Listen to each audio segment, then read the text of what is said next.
Hi, and welcome to the Long Range Shooting and Custom Rifle Building podcast presented by Wolf Precision Incorporated, where we learn about and share long range shooting and custom rifle building. I am your host, Jamie Dotson, and welcome to the show.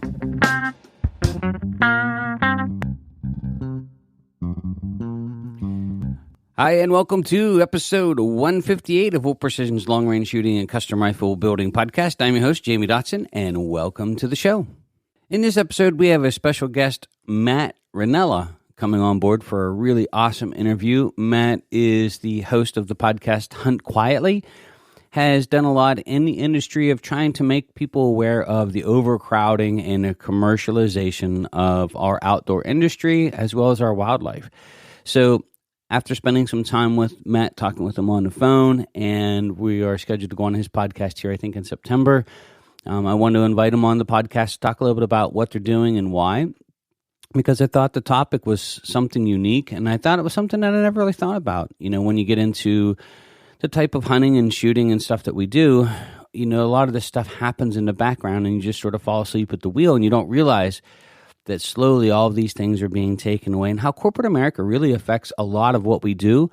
And anytime there's a dollar to be made, you can bet that there are people that are going to learn to manipulate the system, to learn how to drive up the prices. And in the end, it's really affects our hunting quality, and the ability for us to go out and enjoy the outdoors that we love and care about so much. You know, it's an industry that has sort of grown into this beast of a commercialization of our wildlife.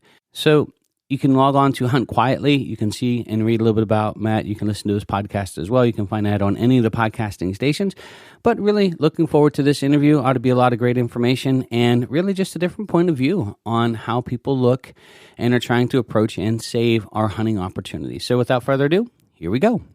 So before we get started, I would like to say a quick thank you to a couple of our sponsors. TriggerTech is a proud sponsor of the show, maker of world-class triggers from our great Canadian friends of the North.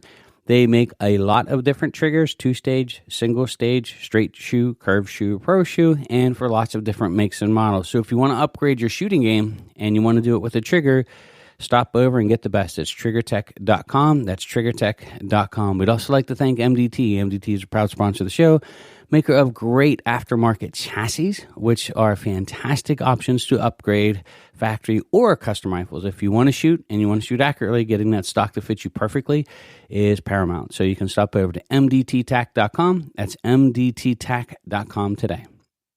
All right, so let's get Matt on the phone and let's get into an awesome interview with Mr. Matt Rinella and talk about Hunt Quietly. Well, I'm really excited to talk with a gentleman that we had spoken last week, a little bit, and a week prior. His name is Matt Rinella, and he is a big advocate for hunting. He has a podcast called Hunt Quietly, and I got a chance to do some research and some of the stuff that he's talking about and working on. And as someone who loves to hunt and spend time outdoors, probably not to the extent a lot of the big game Western hunters go, after watching his Pope and Young talk, I'm really, really excited to have him on to talk about some of the concepts and some of the things that they're doing, because I think it's important to us as hunters and us as shooters. But thank you for coming on the podcast, Matt. And if you wouldn't mind introducing yourself a little bit and your background and your history in hunting and what's led you up to the point that you're at now. Yeah, you bet. Matt Rinella. I'm a lifelong hunter. Born and raised in Michigan. Moved out west in the late 90s to go to graduate school at Montana State University, where I got a PhD in ecology. And then I moved to eastern Montana, like way out in the boonies, and work as an ecologist there at a field station. A lot of my research focuses on trying to restore areas that have gotten messed up, like grassland areas that have gotten messed up through mining and overgrazing and weed invasion. That's the big thrust of my work. I work on the CRP program a little bit. A lot of people know what that is, the Conservation Reserve Program. Trying to get pollinator plants to grow on CRP lands. It's a big thrust of what I do these days. Trying to get pollinator plants to grow there to stem the decline in pollinator insect populations, which is a global problem. So it's a little bit about my work. I was going to move out west. When I moved out west, I was going to move out west either to pump gas or to go to graduate school, whatever it took. And I just ended up going to graduate school. I really wanted to move out west because I wanted to experience the vast expanse of public land that's out here. And more than that, I wanted to hunt out west. So that was what inspired me to move out here. One touch point like that people will be, I'm sure your audience will be aware of who my brother is, Stephen Rinella. He and I have vastly different views on what hunting in America should look like. And I'll leave that at that. But I started this podcast about a year and a half ago, the Hunt Quietly podcast. Some other folks have joined on with me in this Hunt Quietly, I guess you'd call it a movement, hopefully a burgeoning movement, a growing movement, I don't know, or it might just fade out. It's just a huge experiment. But what we've been calling it is a public relations campaign, an information campaign geared towards trying to get hunters to behave in their own best interest. We operate under the premise that publicly accessible, non-pay hunting, which is the only kind of hunting I value. I have zero interest in paying to hunt. It goes against the whole point to me. Hunting is supposed to be about, in my mind, resourcefulness and independence, ingenuity and freedom. And once you involve the wallet in trying to get access, to me, it's just not what brought me into it. But anyway, we operate under the pretense that publicly accessible non-pay hunting is in decline, both in quality and in quantity. It's gotten increasingly crowded. Over my time as a hunter, over my last 40 years as a hunter, I'm 52 years old. It's gotten increasingly ever more difficult to draw tags. So if you're somebody in Pennsylvania or somewhere else on the East Coast or the Midwest and you want to come out to hunt in a Western state, just in the last 8 years, your chances of coming out and hunting for elk, mule deer, and pronghorn, three of our most coveted species for hunters out here, your chances have declined by 50%. It used to take you used to be able to draw on average every 2 years. Now it's every 4.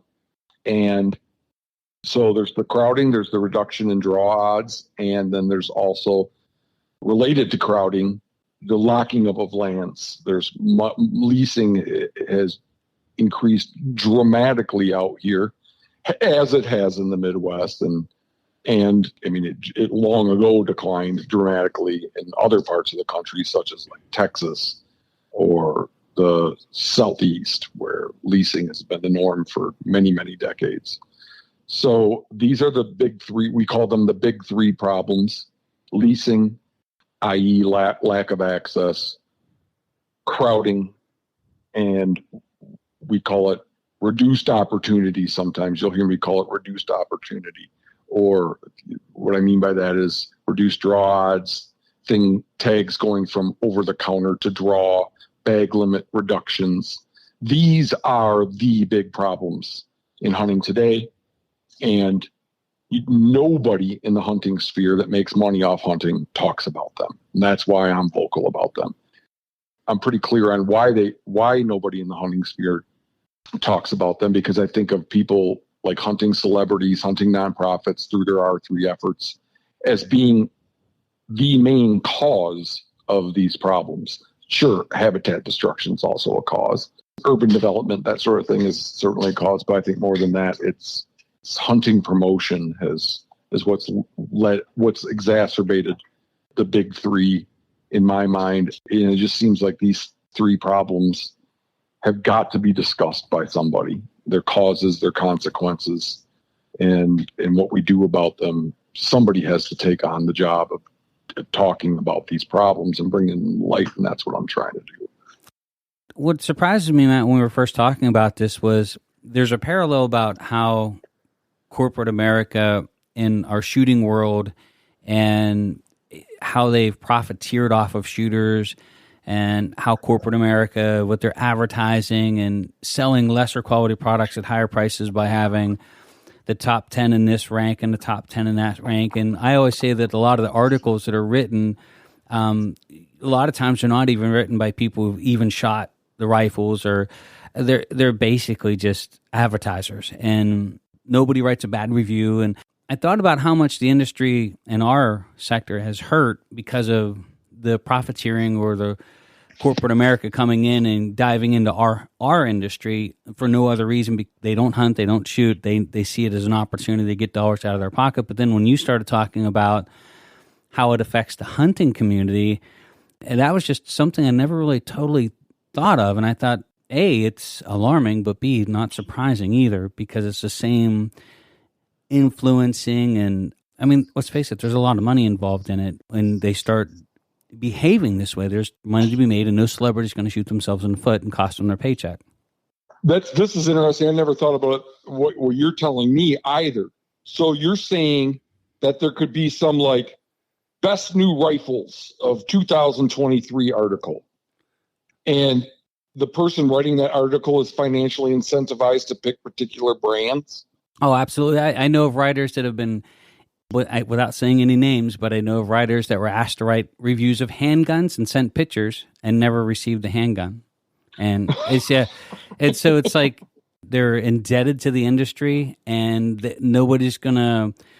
That's the trough that they feed from, and they're just not going to shoot themselves in the foot with it. And their corporate takeover of a lot of the products that we use, finding the mom and pop businesses here in the United States, copying their product and having it made in China and then running them out of business, or going overseas, making a lesser quality product, experts in branding and marketing coming here, knowing how to do it, and just selling a really shitty product that at best is average, but it hurts the shooters. If guys are really into this type of marksmanship, it's not the product you want to use. But if you read any articles and magazines, it's sold by everybody that is the best of the best. And so my part is, if I ever go back to some of the older podcasts, I sort of sometimes get in trouble because I try to stay true to people that are in our industry because they love it and because they want to contribute something, not just simply because they want to make money from it. Yeah. I'm a sucker for those kinds of articles. I think we all fall to that. I never stopped to think for a second that, and not maybe not with firearms. I don't think I've ever bought a firearm based on somebody's list of top 5 or whatever, but other products certainly. And I never stopped to think that perhaps that it wasn't somebody's thoroughgoing, heartfelt assessment of the products. So something had to have lit a fire under you that started you down this path to say, because you're like the David versus Goliath. I watched your Pope and Young talk, and A, I loved it. And B, I got to say, you've really got a big set of kahunas because you literally, I don't want to say lambasting, but you were being honest. And I don't think a lot of people like to hear that sometimes. And kudos to you for saying something that you truly believe. And obviously, you weren't being paid to be there. You're not one of those troublemakers. I fronted the whole bill.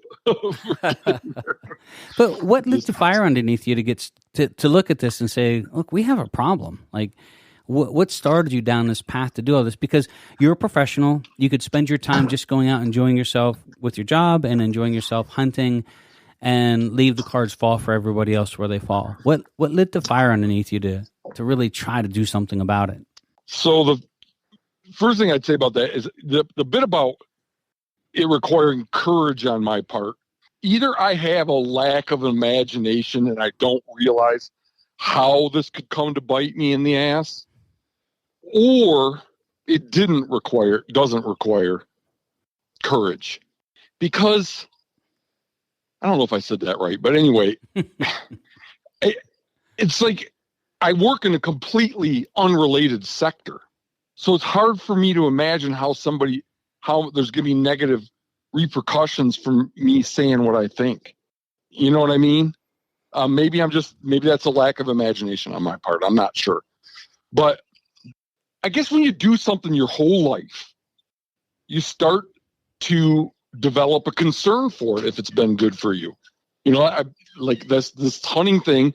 I guess I've developed a concern for the future of it because it's been so good to me, because it's captivated my imagination my whole life, and I've invested pretty heavily in it in terms of developing a skill set and putting time into it.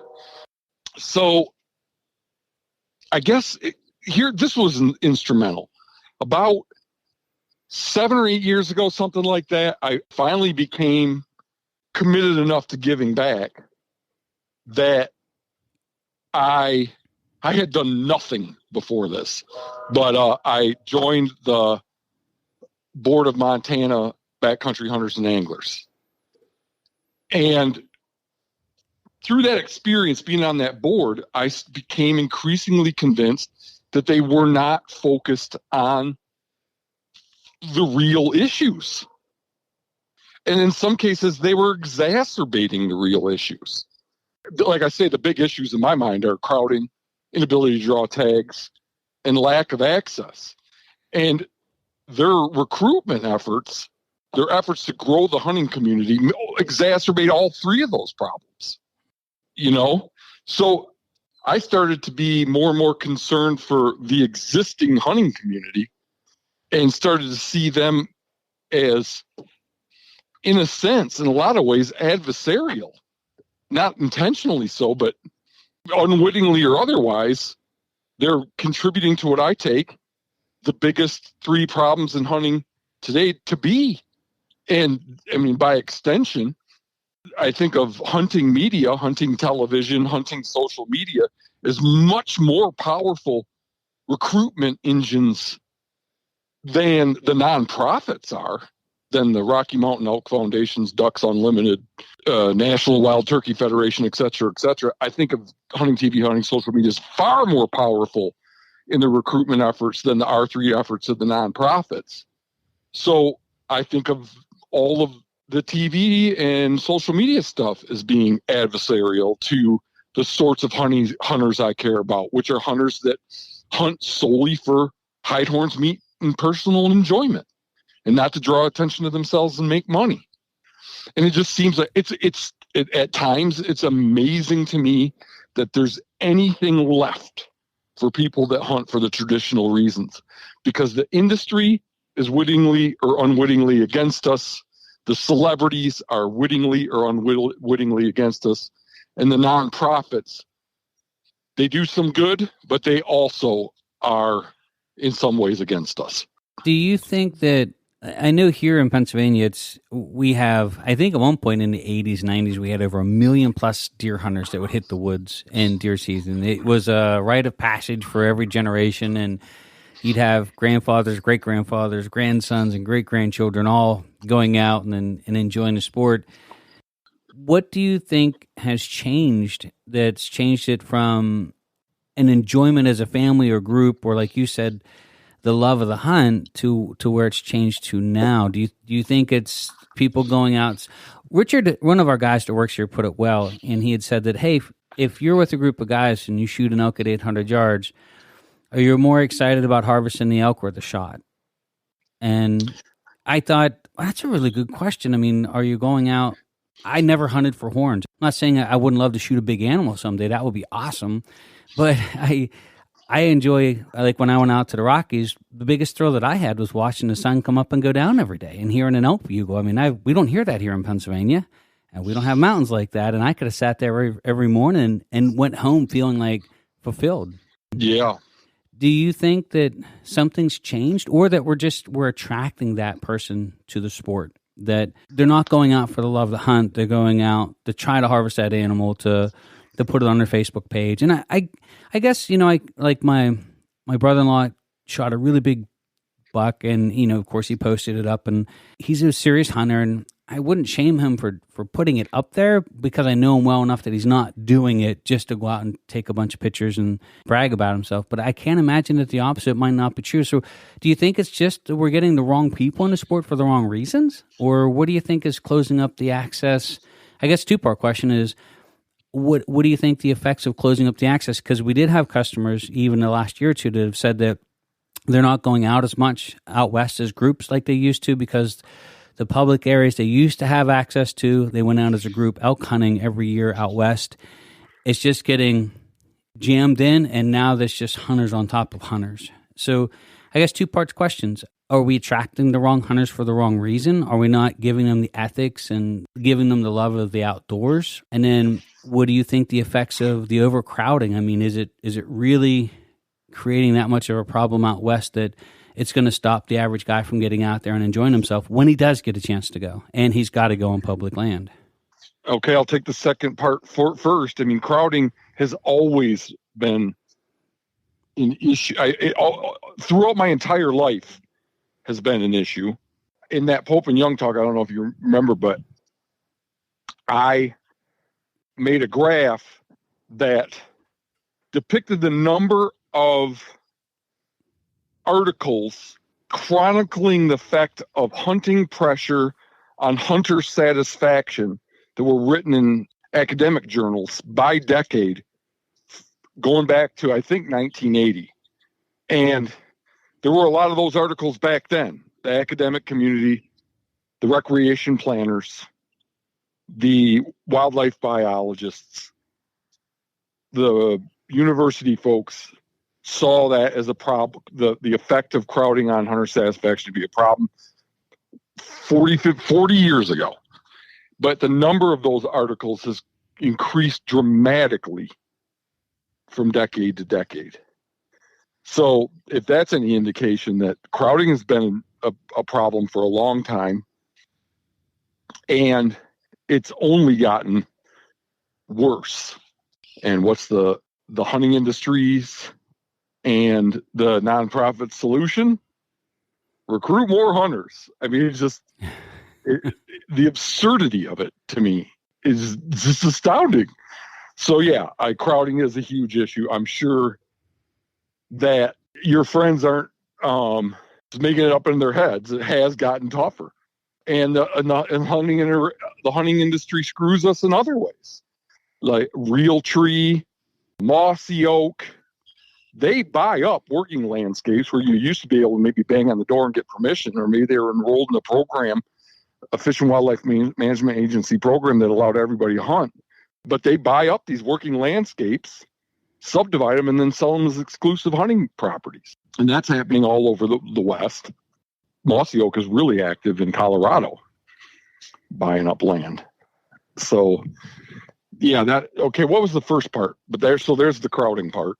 So basically... attracting the wrong type of people. Yeah. Well, I mean, you don't have to look any further than the sorts of people that one is confronted with when one engages with hunting media.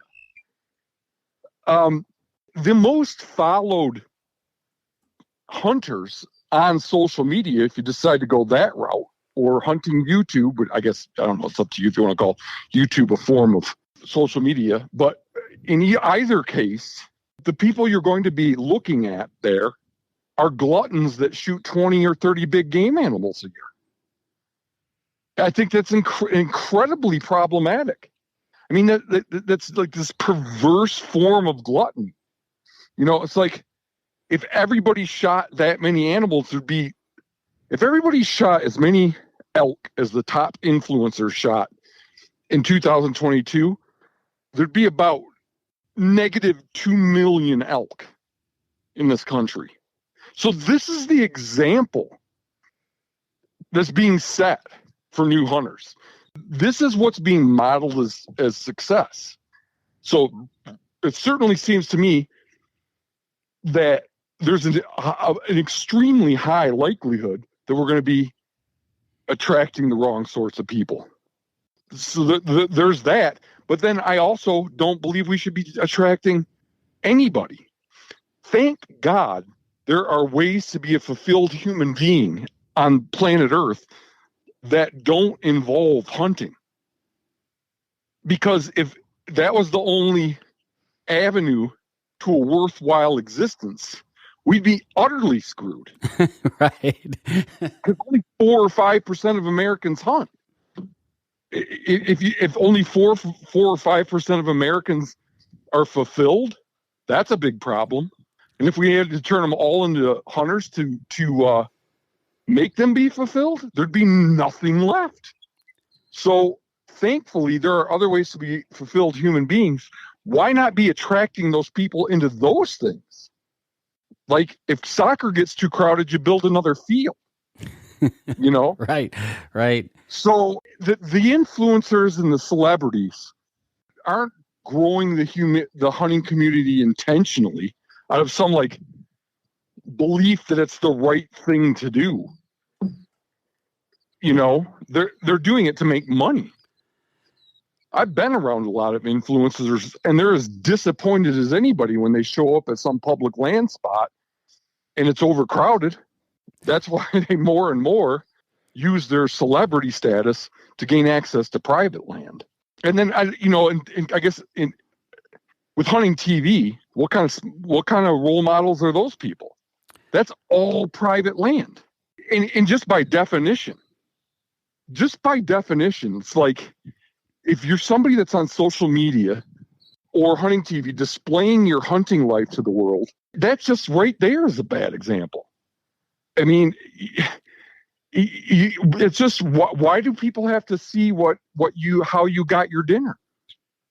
Well, we all know, like the caged hunts. I've heard horror stories of people in the industry just sitting around having dinner, getting to know people of some of the things that have been done to get the shots, to get the film because they're under pressure, and some of it beyond unethical and certainly illegal. And I think you made a little point of it in the Pope and Young of just the pressures they get under and the lousy decisions that they make, where us as normal human beings would, I would hope our integrity would stop us from doing the stupidity things. But on top of that, the punishment that we would receive would be quite different.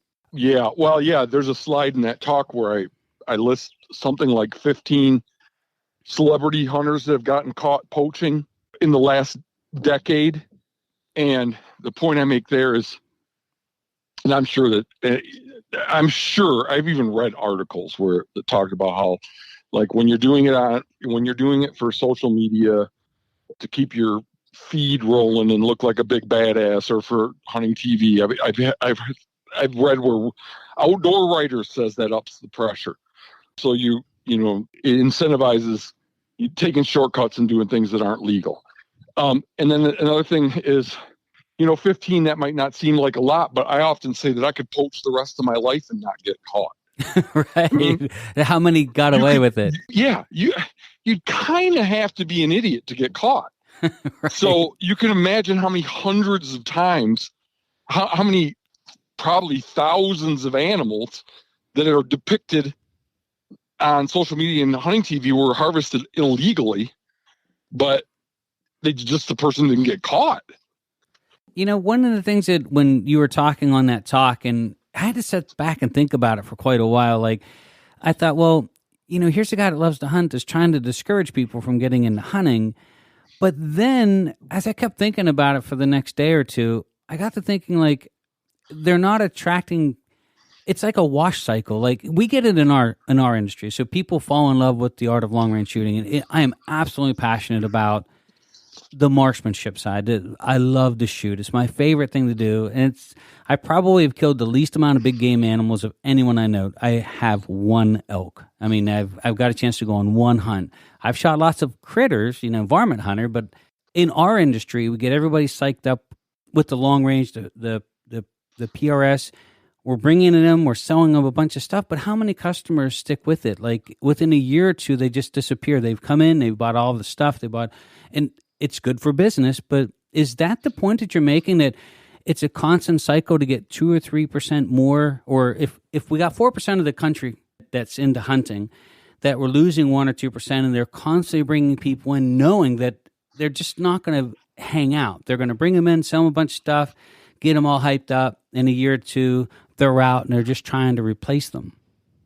Oh, I guess if that's what's happening, then my concerns aren't that alleviates my concerns to some extent.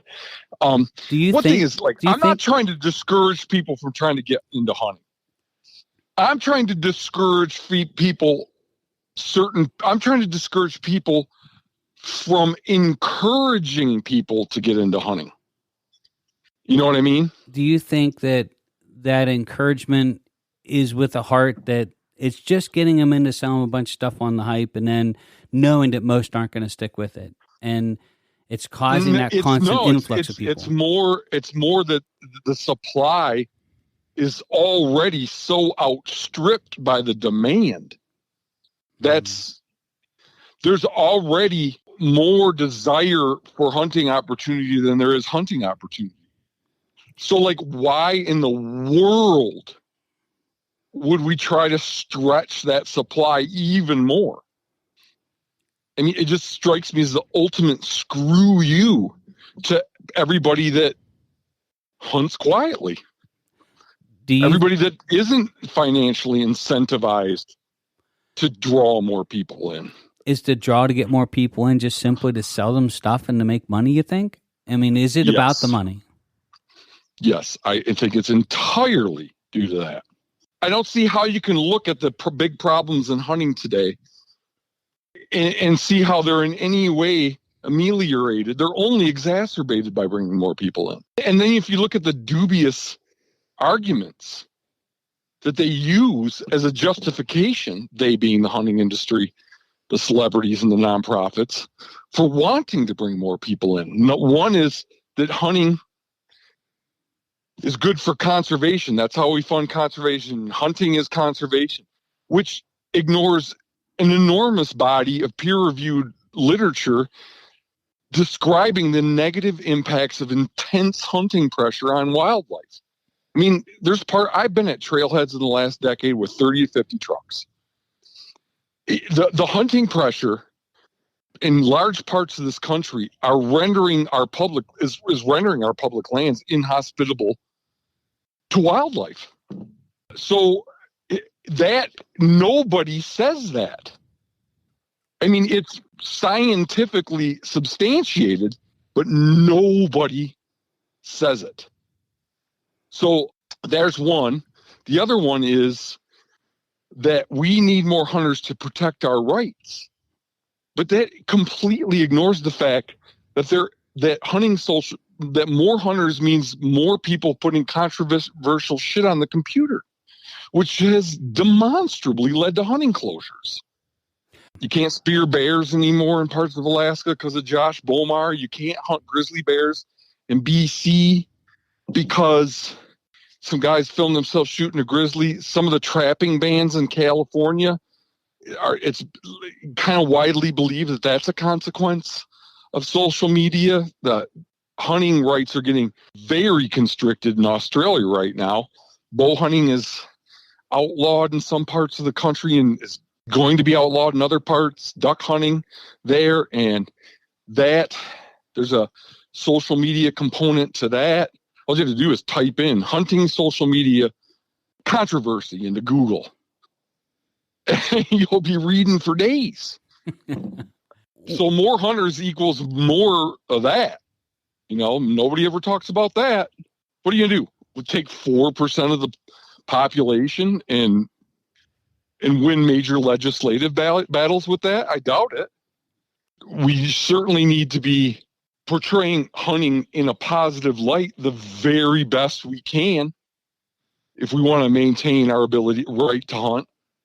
But bragging about dead animals on social media ain't doing us any favors with non-hunters and anti-hunters. It's quite clear that anti-hunters think that inflames them. If you get on like PETA platforms or Humane Society platforms, you'll find all kinds of stuff about them saying, I have quotes in the talk, like them saying like, look at these hunters gloating over their kill on social media.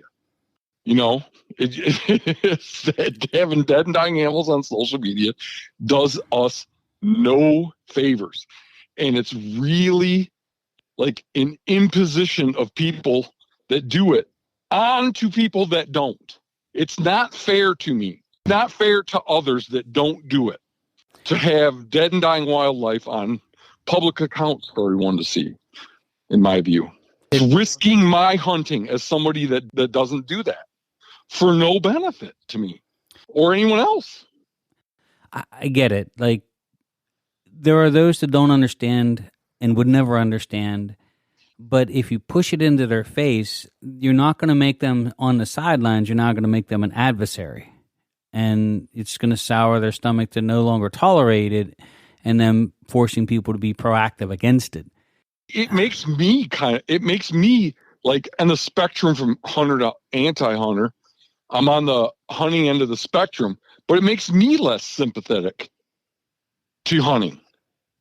To see Aaron Snyder or Cam Haynes or John Dudley, et cetera, gloating over their 20th kill of a year. What do you think the landlocking is going to look like when landlocking, like the privatization of all of the ground, as the pressure keeps getting and the people keep getting added? Is it eventually going to be a pay to play outside of just some small portions? Is it that powerful of an industry that they are just locking up land left and right because they know that they're going to get their money back eventually? People are going to be forced to pay to hunt on property that they sort of just like secondhand leased it. They don't own it. They just said, okay, hey, we're going to lock all this up and we're going to pay the landowner, but then we're going to resell it on the other end and put money in our pocket. Basically, not doing anything other than just legally locking up the ground with the issue of reselling the hunting opportunities. Yeah, it's an accelerating trend and has been for a very long time. Just between 2012 and 2016, according to Outdoor Life, the number of acres leased to outfitters in Montana went from 7 million to 19 million. And 19 million is 1/4 of Montana's public lands. I can only imagine what's happened since 2016. So, hunting TV and hunting social media are free advertising for large landowners and brokers that want to sell property for hunting. It's created an enormous market for that.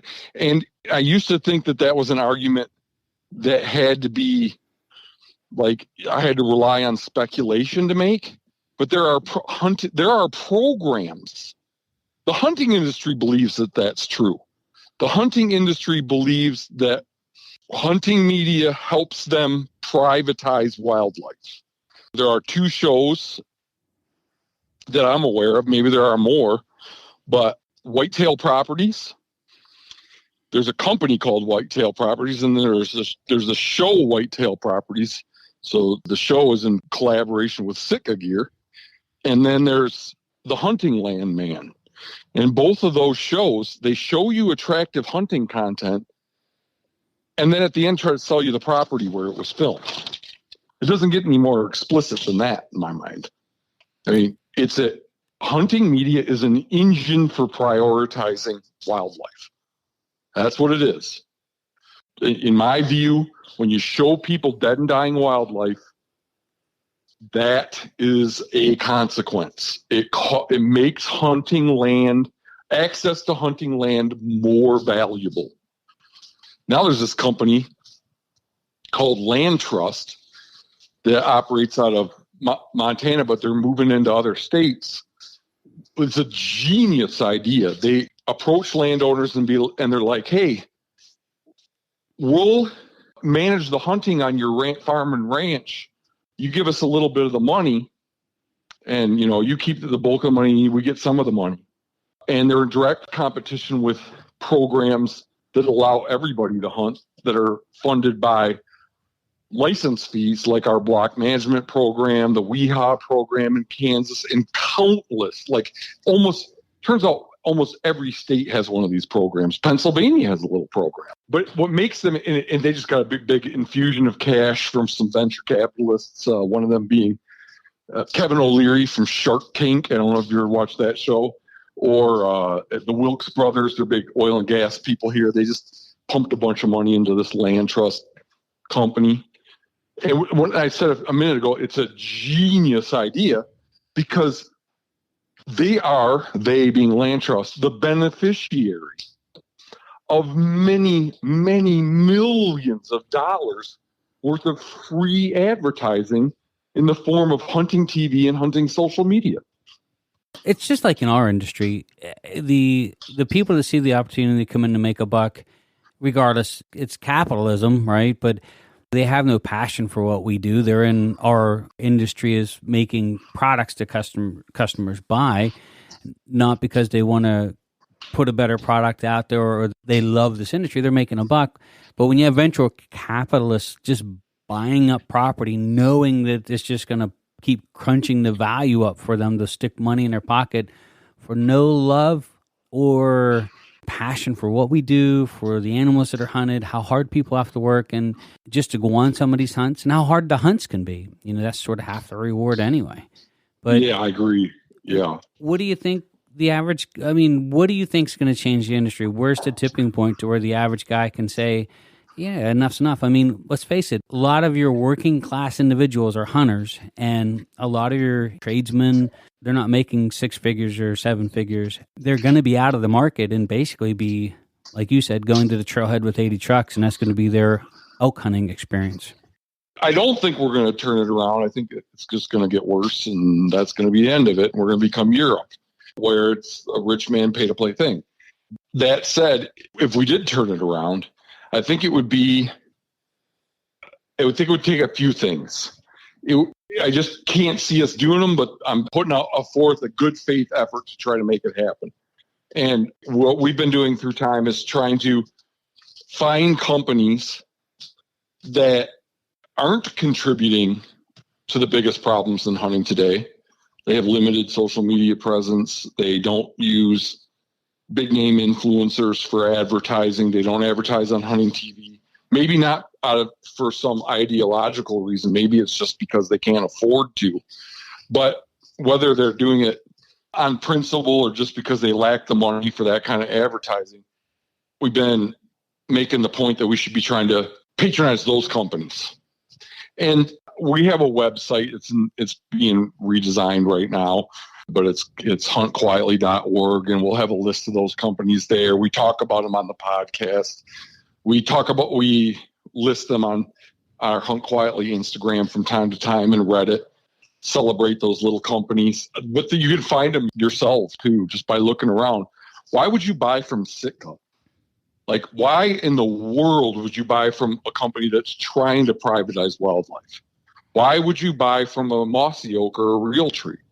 More companies that are trying to privatize wildlife, just like buy from Wrangler. They sell hunting clothes. Or another couple companies we like are Gulch Gear. Guy used to be a Pixar animator. He's got this little camo company, makes some great stuff. There's all these little companies that aren't feeding the beast. So that's one thing. Vote with your wallet. And I can't think of anything more American or democratic or free market than that. Another one is vote with your eyeballs. Don't look at the stuff. It's not doing you any good anyway. I don't look at YouTube to learn about the latest and greatest products. I don't look at social media or hunting TV to find the latest and greatest products. You don't need to. You do a little reading. You can go to the local sporting goods store, like people have done for over 100 years, and ask them. Just don't look at this hyper commodified advertising BS nonsense. Don't look at hunting TV, because if we stop looking at it, it'll go away. It won't have an audience, and it will cease to be a thing. So that's one Hail Mary on my part, is trying to get people to do that, to just disengage. And then the other one is we started a nonprofit called Hunters for Access. Right now, the website is montanahunter.access.org, but it's soon going to be changed to hunteraccess.org because we've gone national. We have a chapter in Kansas, and there's probably going to be a chapter soon in Colorado. I'm hoping there'll be chapters in 20 states someday. And what we do is we raise money through donations from hunters and through, like last year we raised $8,000 just in the tiny little town of Miles City where I live from local businesses. And we buy appreciation gifts and dole them out to farmers and ranchers that are enrolled in our signature block management program, our flagship program that compensates large landowners for allowing public hunting access. These landowners could do much better with an outfitter. They could do much better fiscally with this company land trust that I was discussing, but they feel some obligation to make sure that the local guy has somewhere to go. And people from other states, anybody can hunt block management. So we give out appreciation gifts to them. They have block management appreciation dinners. Our Fish and Game Management Agency, Montana Fish, Wildlife, and Parks. And at those dinners, we show up and we raffle off prizes and give away calf shelters and fence closers and pneumatic fence post pounders and gift certificates to home and ranch supply stores, that sort of thing. And then we also do work projects on participating ranches. We're doing 7 of them this summer. And like I say, this model is going to be now used in Kansas, where they have 1.2 million acres enrolled in this WEHA program, walk-in hunter access program there. So, and I'm hoping that it grows to other states as well.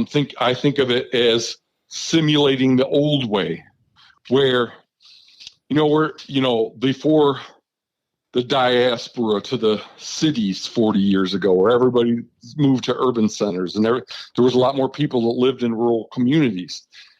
And you'd help a guy with haying or branding or what have you, and he'd give you access to hunt. This provides a way for people that want to say thanks for public access to come out and spend a day or two a year giving back a little bit.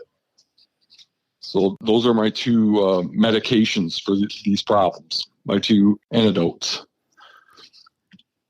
Well, you can tell you're really passionate about it, and I think few people are picking up this mantle, and you're doing something that's not really self-serving.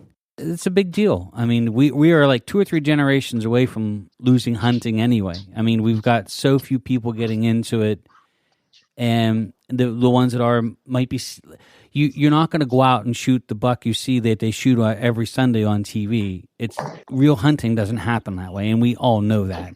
But then when you're losing all the property, like, we had a family farm and we went and picked potatoes, or we got to know all the neighbors, and I would offer to hunt woodchucks on their property and then get invited back to hunt something else. This is how it worked. And yeah, I think being a good mentor to that kindness that the farmer's showing you, and I don't think there's anything more American that you could do other than to say thanks and to show some gratitude towards the landowner and make a friend and win an ally. Do you see comments on episodes? I do. So I would be blown away if some significant fraction of the comments you get are negative. That's just been my experience in my 2 years of being vocal. And it's really hard to take. As someone, like, I have a pretty good salary, and I have no kids, and I live somewhere where the cost of living is quite low. I could easily lease a place if I was interested just in myself. I have a cabin in Alaska I can go to. There's great bear and black-tailed deer hunting, and that's not going to get impacted by this for some time, I wouldn't think, severely. I mean, it's already getting harder to draw a bear tag for sure. But like, I could eke out a living as a sportsman there. I also have 7 pack llamas. So I have the luxury of being able to get further back than most people. This is not about me. If I was looking out for myself, how in the world I'd have to be the stupidest person on on the planet. Right. I'm spending between Hunters for Access and Hunt Quietly. I'm spending 15 hours a week on this. I could be moonlighting and making a bunch of money so I could get an even bigger lease. Right. So I just would ask that before you write your negative comment, and go ahead and do it. Do whatever you want, listener. But just stop and think for a minute that maybe I really am concerned. I think of what I'm doing, my personal opinion, it's born out of at a high level of love and concern for the grassroots hunting community that do it for the traditional reasons. Which I wouldn't be surprised if that doesn't make up the majority. Yeah, that probably does, the silent majority. It's the 10 or 15% that will speak the loudest for behalf of everybody. But when you were saying about this, and we were talking to some friends even last year and the year before, this has been an issue. Even here in Pennsylvania, as much as I haven't had the opportunity to go out and hunt the last couple of years just because of work, but a lot of the properties that we used to hunt as kids have all been, I hear friends talking about, I've had no idea what leasing property was until we started talking about this being a more serious issue, but it's actually local. We know of people here that, and it's not much money, but for a couple $100 per hunter, they'll all pull together and pay a farmer to use his ground privately for private access. And I thought, oh, that's interesting. I didn't even know you could do that. It's a small world in central Pennsylvania. But it's a much bigger deal and a much bigger problem when you start getting into the big game. Yeah, absolutely. Well, I would love to invite you back on and talk about some of the other projects you got going on, what the hunters can do on their behalf, being mindful of, like you said, where they spend their money, how they go and approach their hunt, and even some of the stuff. It's in our industry. It's in our shooting industry as well. And well, let's just face it, there's a lot of people that love to make a lot of money, and they find ways to do it in every industry, and it's not always with the best intentions of the product or in this case, the hunting, the animals that they're using as a way to profiteer as well. So, I just applaud you for taking... I have an opportunity to interview you coming up in a couple months. We have that scheduled now, and I'll want to learn all about that. And I think, too, it's like anything we can do to help. And we talked a little bit off air about some of the things that you do out there, which I think is a worthy cause. We love that. And even like when you said about looking local, that's a big deal to us. Like when we were buying hunting gear or we were buying a tent, something so silly that you used to be able to buy, there was, all the manufacturers, there's nobody here making this stuff anymore. It's all major corporations packing it in from China and reselling it for the same price as if it was made here, and they're completely devastating everything. And I said, if they want to close the outdoor industry, all you have to do is shut off the tap. And we have nobody here making this stuff anymore, or very few anyway. And so I always physically, I will pay extremely sometimes more than I should to try to support an American company or an American product or a small business owner that's making shooting bags or just simple things here, even though you could buy stuff elsewhere. I think that's the right thing to do. I agree. I'll make that plea yet again. If you put your ear to the ground, do a little digging, you're going to find small little mom and pop operations where people are making good stuff out of their garage or whatever, be it clothing or bino cases. T&K Hunting Gear in South Dakota makes a lot of nice stuff, veteran-owned little company. On and on. Like you guys, rifles, clothing, longbows, recurves, knives. So there's little companies out there that American-made, veteran-made, not feeding to all the grossness of hunting promotion that you can easily search out. If you're someone that's looking for a product and you want to spend your dollars in the right way, just send me an email, huntquietly@gmail.com, and let me see if I can help you. Because I've been researching this stuff. I know a little bit now about what these companies are and how to find them. There's also a lot of used stuff out there. Yeah, that's a big point too, because the new stuff, if it's good, sometimes is not cheap. And you can buy used stuff for pennies on the dollar that's probably been on one hunt, and you put the rest of it through. It'd be interesting for someone to put together a website that would do their research to make sure they're not being gamed. But like, I wanted a hunter's hatchet. I read a book about a hunter's hatchet, and I had no idea what a hunter's hatchet was. And there was a couple in Ohio that hand forged them. And so rather than buying everything you see on Amazon or all the other, I waited 6 months and I had the husband and wife make me a hunter's hatchet. And it is a prized possession that cost me a whole whopping $210 on my showroom wall. And I can't wait to use it someday, right? So you like split the pelvis with that? Is that? Yeah, it was like back in the late 1800s, early 1900s, some people would forego the knife and use a hunter's hatchet just because they could use it for more things.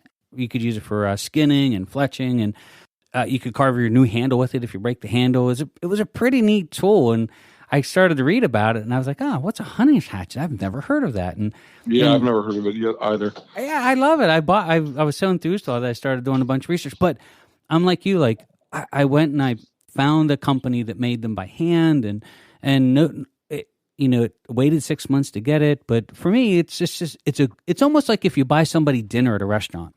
Like we do that once in a while. An older couple will be in front of us eating ice cream, or behind us in line, and me and my wife will quietly pay for it. That's cool. That's the same feeling you get when you buy from a local small business owner or small craftsman. Like I love that. You feel like you're actually, the person. It's not a corporate, bump or boost in quarterly sales. You're contributing to that person's life. You're helping them stay in business. And for me, I get that same feeling buying from a small mom and pop business as I do buying that person privately dinner and not saying anything and walk out in the door. You just feel you did something good for somebody for no reason other than it was just a good thing to do. Yeah, no, that's great. That's amen. I agree. On the used end, I'll mention there's a website called huntingexchange.com that people might want to check out if they're looking for something. They sell lots of stuff, lots of hunting clothing and for the used gear. Okay, Hunter's Exchange. Yeah. It's a shame that there's not a resource to say, here's a list of American companies and some of the awesome products that are handmade here in the United States.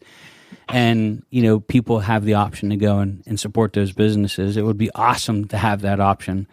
It costs us dearly sometimes because we looked for a rooftop tent for our Jeep. We ended up buying an Ursa Minor made in California.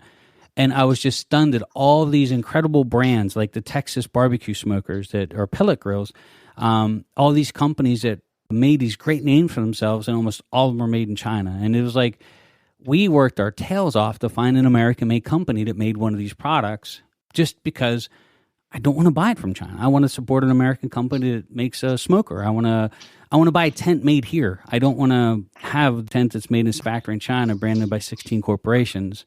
Yeah. Well, like I say, that's what we're going for with our website, and your company's going to be on there. And I wish you the best with all this, Matt. It was a pleasure having you on. Usually we try to keep the podcast about a half an hour, but it's so interesting what you're trying to do, and I think with the greatest heart too. And I hope a lot of the listeners, I'll guarantee that there's a lot of heads nodding in the cars while you were talking, saying, yeah, that makes sense. I hope it at least maybe gets people thinking a little bit differently as they're approaching some of these subjects. And, without having somebody introduce me to you and sitting there listening and like, oh yeah, I never really thought about it that way. I really think you're doing a great job. So I just hope you just keep up the good work, and looking forward to coming on your podcast there. But we'll have you back on for a part 2 to talk a little bit about more what you have going on, some of the states that you're trying to work in, and just an update as to how everything's going on your end. Yeah, great. Yeah, let's stay in touch, Jamie. All right. Well, Matt, thank you so much for coming on the podcast. We really appreciate it, and we're looking forward to having you coming back. All right. Anytime. I'd be delighted. Well, thank you so much, Matt, for taking the time to join us here on the podcast. I really enjoyed our conversation. Look forward to having him back again. Before we continue on, I do want to say a quick thanks to Krieger Barrels, their maker of fine rifle barrels. They're made in the great state of Wisconsin, cut rifled, family-owned and operated, in a new program called Krieger Direct, where you can purchase your barrel and have it in as little as 2 to 3 business days. So if you want to upgrade your rifle, or if you're in the market for a great quality barrel, or the best, stop over to KriegerDirect.com. That's KriegerDirect.com. Before we wrap up the podcast, I do want to say just a quick couple updates. We want to thank everybody for taking the time to join us on our online long-range shooting school. I believe we're now setting at episode 49. It will be released today. Lots of great comments, lots of great episodes still in the works. You can sign up and register on Patreon. It's $49 a month, or you can pay for the year. And with that will come some new one-day in-person classes where you can come and attend an in-person class in 2024 after completing the course online and spend the day with us shooting and mastering and learning and practicing all the arts.